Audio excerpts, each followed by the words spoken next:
A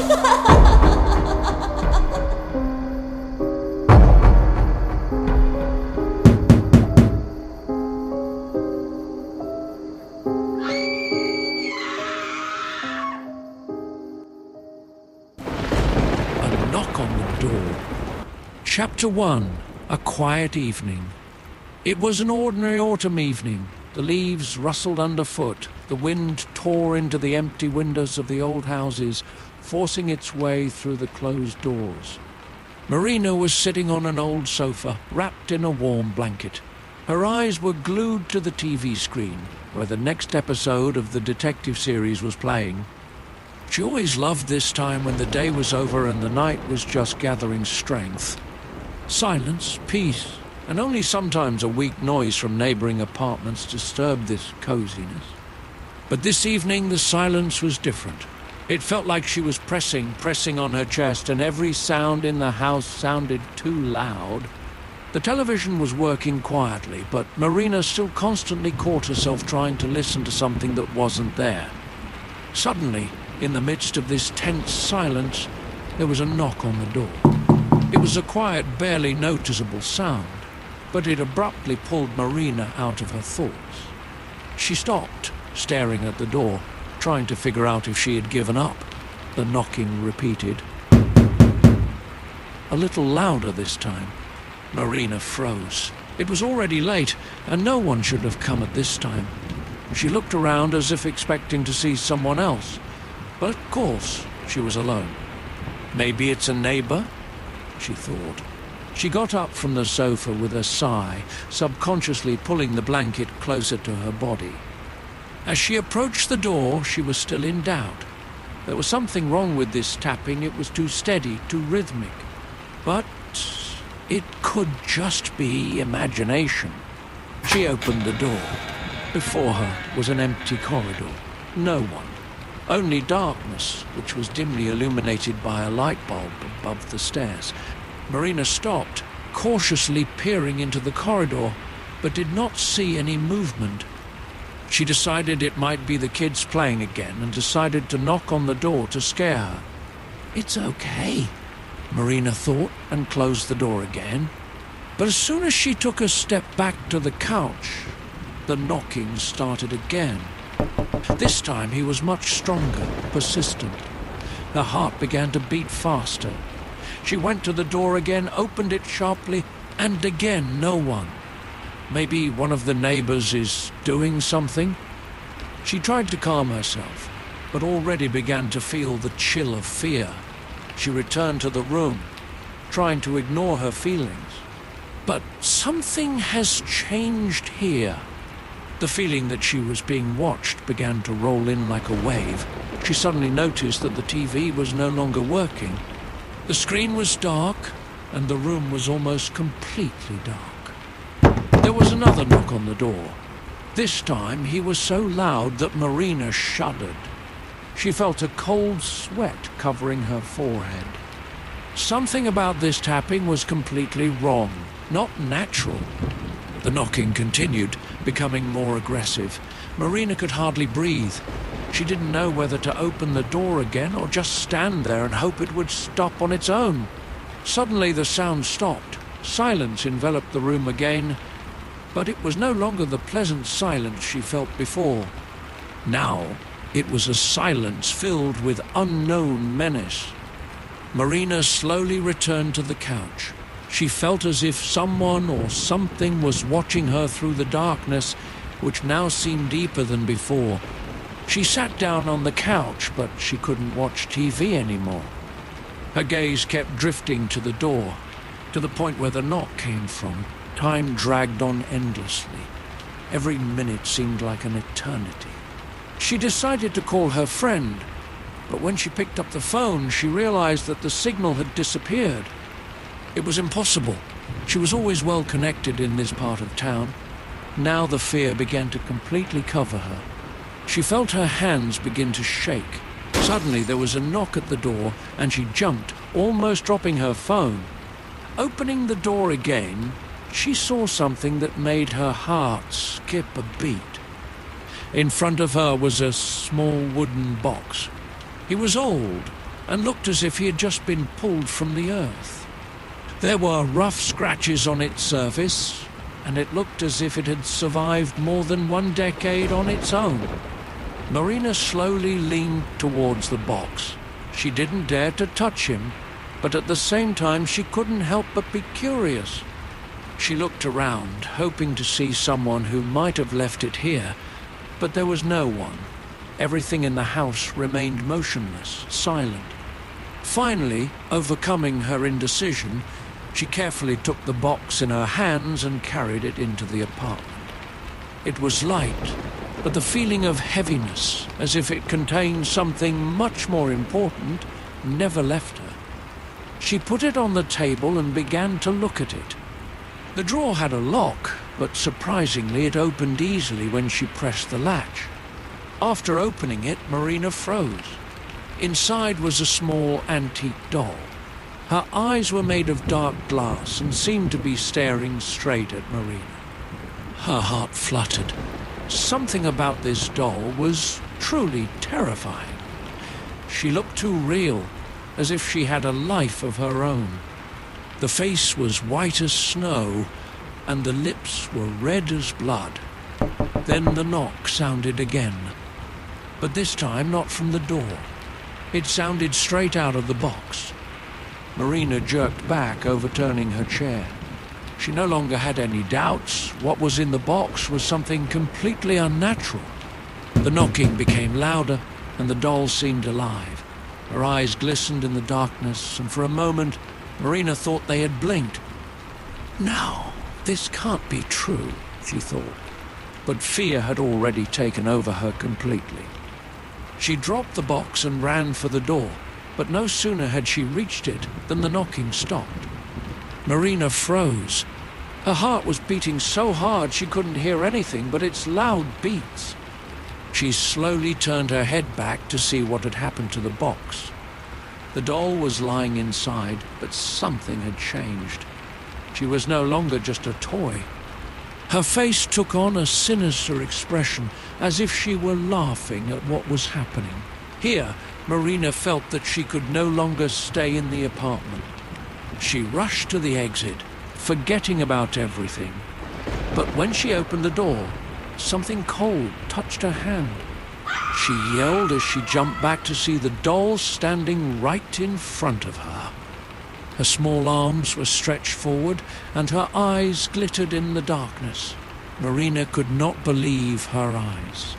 It was incredible, but the doll was there, alive, and her expression was just as ominous. Marina gathered her last strength and ran to the window, trying to escape. But the window, which was always easy to open, suddenly became closed tightly. She struggled, pulled the handle, but nothing helped. The doll slowly approached her, and with each step Marina felt fear paralyze her body. She realized that it was impossible to escape. Here she felt something strange. The doll began to speak. Her voice was soft but absolutely real. "You opened the door, now I'm here. You brought me here, and now I'm staying." Marina could not believe what was happening. She stood pressed against the wall, unable to move or say a word. The doll stood right in front of her, looking into her eyes, and it seemed that she was looking into her very soul. Suddenly, the light in the room began to fade. Darkness enveloped everything around, and only the doll remained visible. Her eyes glittered in the darkness, and Marina felt her consciousness begin to fade. The darkness drew her in, as if it was consuming her from the inside. And the last thing she heard before losing consciousness was the same knock on the door again. Only this time he was no longer external. It echoed in her own head, as if someone or something was trying to break through from within. Chapter 2: Awakening. Marina opened her eyes, feeling the cold on her skin. She was lying on the floor and the room was empty. The doll was not visible. She stood up, trying to collect her thoughts, but her headache and feeling of disorientation kept her from concentrating. She looked around the room, trying to figure out what had happened. Everything looked as if nothing had happened. No box, no doll, only empty, dead calm. It was a dream, she thought. But when she touched her forehead to wipe away the sweat, she noticed that her hands were shaking. And there was a small scratch on her wrist, as if someone had scratched it with their small, sharp fingers. She knew it couldn't be a dream. Something had really happened that night, and she had to find out what it was. Chapter 3. Forgotten Memories. Marina still couldn't get over what happened last night. She spent the whole day in a kind of half-doze, constantly thinking about that terrible knock and the ominous doll. She found it difficult to concentrate on her work, and every sound, even the smallest, made her flinch. In the evening, she decided to go home early, hoping that the nightmare was just a figment of her imagination. But as soon as she entered the apartment, the feeling of anxiety returned. Everything seemed the same as always, but the air seemed to be filled with an invisible threat. She tried to distract herself by turning on the television, but the sound was so loud and harsh that she had to turn it off. The room was quiet again, but now it was even more oppressive. Marina sat down at the table and opened her laptop, deciding to find at least some explanation for what happened. She entered several queries about unusual cases involving old dolls into the search. The answers she got made her feel even more uneasy. In many forums, people have shared their stories of cursed objects, dolls that moved by themselves, and even cases of people disappearing after receiving such items. But none of the stories could explain what exactly happened to her. Suddenly, one article caught her eye. It was written a long time ago, but the title caught her attention: The Disappearance of Marina Melnick, The Secrets of the Old Box. This surname was familiar, although Marina could not remember where it came from. She opened the article and began to read. It was about a young woman named Marina Melnick, who lived in the same city and disappeared more than 20 years ago. Witnesses said that before she disappeared, she was seen with an old wooden box that she found in the basement of her house. She was last seen in the evening when she was returning home. Marina felt her heart skip a beat. She couldn't believe it was just a coincidence. But fragments of memories began to appear in her head. Something very similar had already happened to her in childhood. She remembered her grandmother's old house, which always forbade her to play in the basement. One day, when she was 5 years old, she still went down there and found a small wooden box, which her grandmother immediately took and disappeared with it for several hours. Then Marina did not pay attention to it, but now everything has fallen into place. She didn't remember exactly what happened that day, but the fear she felt then suddenly returned. It can't be the same box, she thought, but all the evidence said otherwise. She understood that somehow it was connected with her, her family, and perhaps with the past, which she had long forgotten. Now it was important for her to find an answer. But where to turn? She decided to visit her grandmother's house, which had been empty for many years. She hadn't been there since she was a child, but now this house seemed to her the only place where she could find an explanation. Marina quickly got herself together and went there. When she approached the old house, she remembered how often she came here as a child.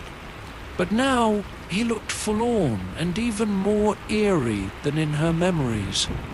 The windows were boarded up, and the garden, which was once well kept, was overgrown with weeds. She found the key under the old flower pot just like before, and opened the door. Inside, everything was in its place, as if time had stopped. She walked around the rooms looking for any clues, but found nothing. Finally, Marina stopped in front of the door to the basement. She opened them and began to descend. The smell of dampness and dust filled her nostrils, and she suddenly remembered the day she found the box. When she got to the basement, she saw a pile of old things that had once belonged to her grandmother. She began to pick them apart and eventually found what she was looking for. An old wooden box lay on the shelves, covered with a thick layer of dust. Her hands were shaking as she opened it. Inside was another doll. She was similar to the one that appeared in her apartment, but she looked even older and more neglected. The doll's eyes were closed, and Marina felt that she did not even want to see them open. Next to the doll lay an old photograph. Her grandmother was on it, young and smiling, but there was another girl standing with her in the photo. Marina recognized her.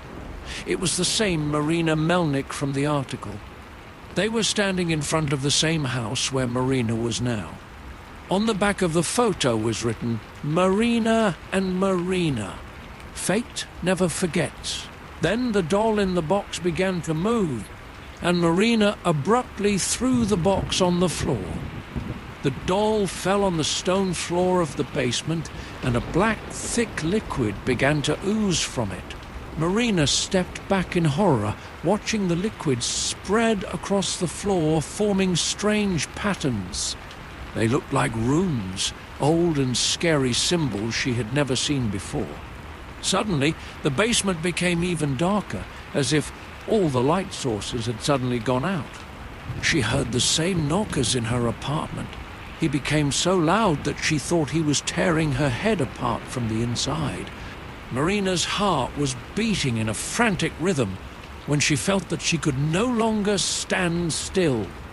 She climbed the stairs and rushed to the exit, but the door to the house suddenly closed by itself.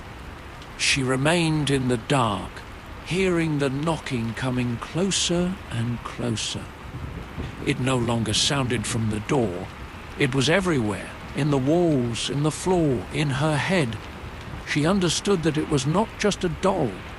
It is something much worse, something ancient that has followed her since childhood.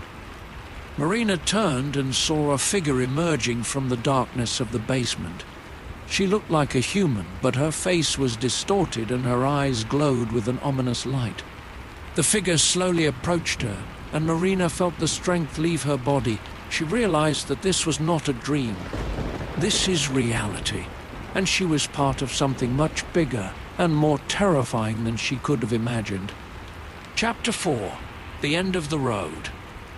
Marina felt her heart constrict with fear. A figure emerging from the darkness approached slowly but relentlessly.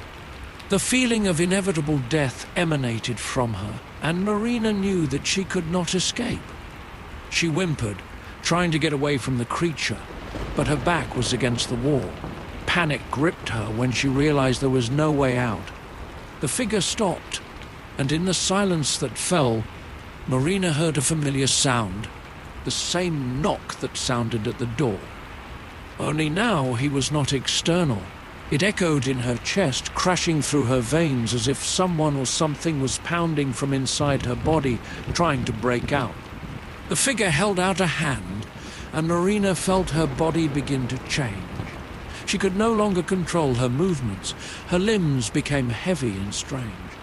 It seemed that something else, foreign, began to possess her. Marina tried to scream, but there was no voice. All her thoughts and feelings drowned in the darkness that filled her consciousness. Her eyes widened as the figure leaned closer and her face became clearer. It was a doll's face, but it was alive, and the sinister smile that stretched across his lips seemed endless. "You are me," the creature whispered, and Marina felt her own body betray her. Her arms rose on their own, and her legs took a step forward. Her body no longer obeyed her will. She was only a passenger in her own body, which now belonged to this monstrous creature. "We have always been together," the creature continued to whisper, and with every word Marina felt her consciousness disappearing, dissolving into the darkness. "I've been waiting for this moment for a long time. You opened the door, and now we are one again." Marina felt the last sparks of her personality go out. Everything she once was now a part of this creature. Her thoughts, memories, fears, all mixed into one, forming a new being that was no longer Marina, but was not just a doll either. The darkness engulfed her completely. She was no longer human, had no will or consciousness of her own. She became just a part of what was once a simple toy creature, but now became something unfathomably terrifying. And then the figure turned and began to move towards the exit from the basement. She climbed the stairs and found herself in the old house again. All of Marina's memories were now part of this being that no longer knew pity, compassion, or fear. Her only purpose was accomplished. She returned to find a new victim, a new soul to absorb and make a part of herself. When the door of the house opened, the darkness poured out with the figure, leaving the old house empty. At night, the neighbors still heard a quiet, muffled knocking coming from inside. But no one dared to approach this house anymore. And the next day, another young woman disappeared without a trace, leaving behind only the trembling door of her apartment and a soft sound that will echo for a long time in the minds of those who dare to hear it. If you enjoyed this story and want to experience more terrifying tales, make sure to hit that subscribe button and turn on notifications. I release new horror content regularly, and you don't want to miss the next chilling adventure. Thanks for watching, and stay haunted.